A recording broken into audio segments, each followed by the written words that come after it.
I think I could build it to sell it, which what I want to know from your perspective, is that even a good plan, building to sell? So part of me is like, yes, it's clear path to make money. Another part is like, it's kind of lame though. Yeah. Well, I think where you're at now, let's take three options. Build to sell, which is basically optimizing for like, oh, is there a sort of like a flip? Is there a buyer on the other side of a business like this? Another one is build to win, which is basically like, for example, when I talk to these bankers, what I'm trying to figure out is which of these businesses is like not a special snowflake where it's like, oh, that's actually like a rinse and repeatable model. Like that founder didn't like catch lightning in a bottle at the perfect time and it's their perfect background. And they got really lucky about this one thing. It's like, oh, those I don't want to emulate. I want to emulate the one where it's like, I think somebody could start that same business today and do equally well or do just as well in this one adjacent space.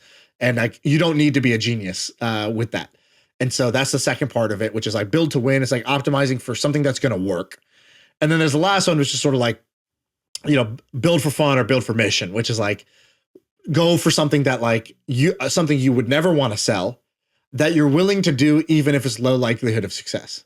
I think we all know the answer is to do that bucket, right? Like, I think the question is like, how much security do you need before you go do the thing you should do? Well, or it could be a combination of all three. Like it could be like you enjoy winning or you enjoy this space and you want to make it successful. But there's a great clip from you and Freeburg?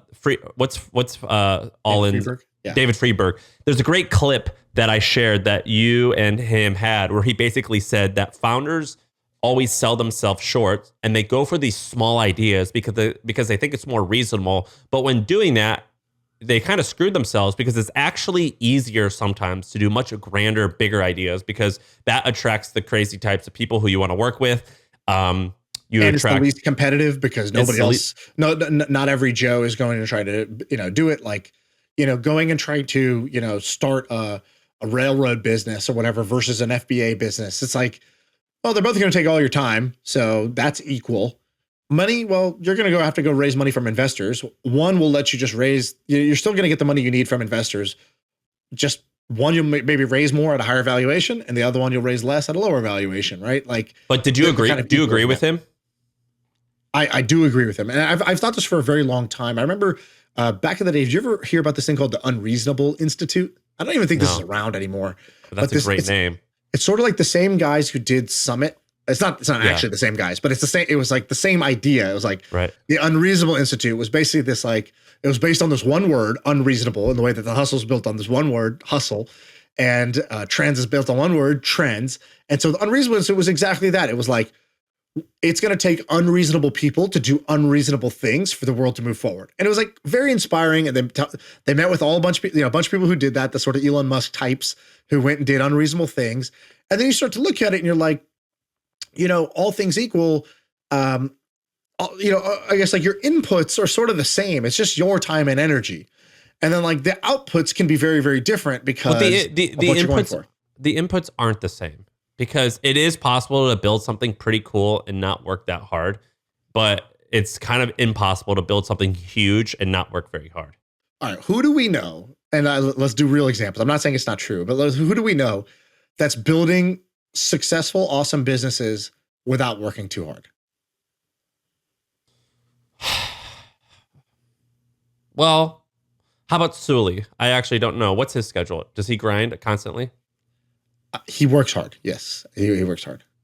So then no one. We don't know anyone. But you and me, maybe I'll give you one nuance on it.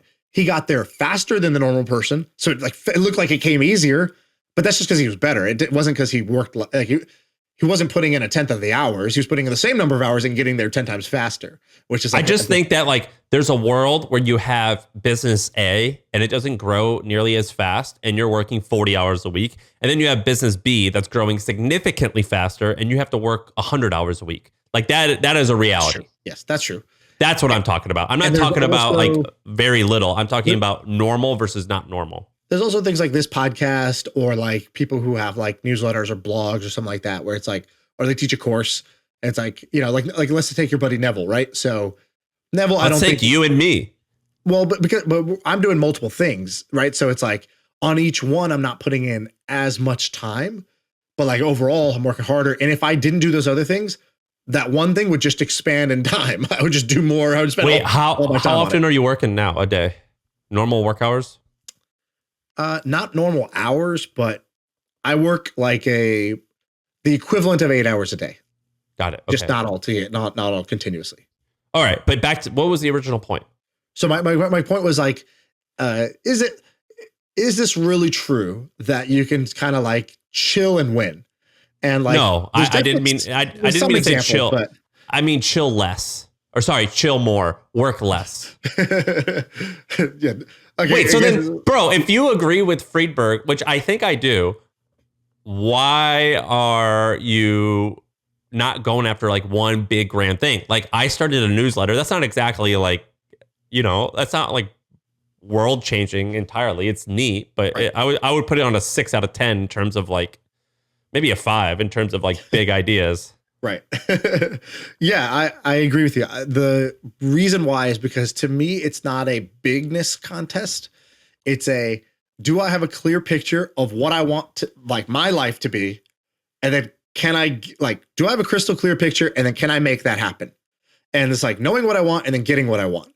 And so what I wanted was not to work the 100 hours, right? Even though I agree, like that's cool. It's fun. And if I did do it, I do think there's all these extra benefits. You would get amazing talent to come join you. You'd make a bunch of money. You'd have a bunch of fun. Like there's great benefits if I did the big one, the big one. But I decided that like what I That's wanted, not what you more, wanted. Yeah. yeah, what I wanted more was more like the 40-hour a week, but hours spent on doing these types of things. Like I love teaching. Teaching's not the most. It's not the most like world-changing, unreasonable institute style. Like let's go land a rocket on Mars type of idea, but I have the most fun doing it. So I'm just optimizing for like a different thing rather than bigness. I'm optimizing for like, my own enjoyment. And so that's why I'm not going after that. So I need things that are sufficiently interesting so that I'm interested and big enough so I don't feel like I'm wasting my time, but like it's not maximally big.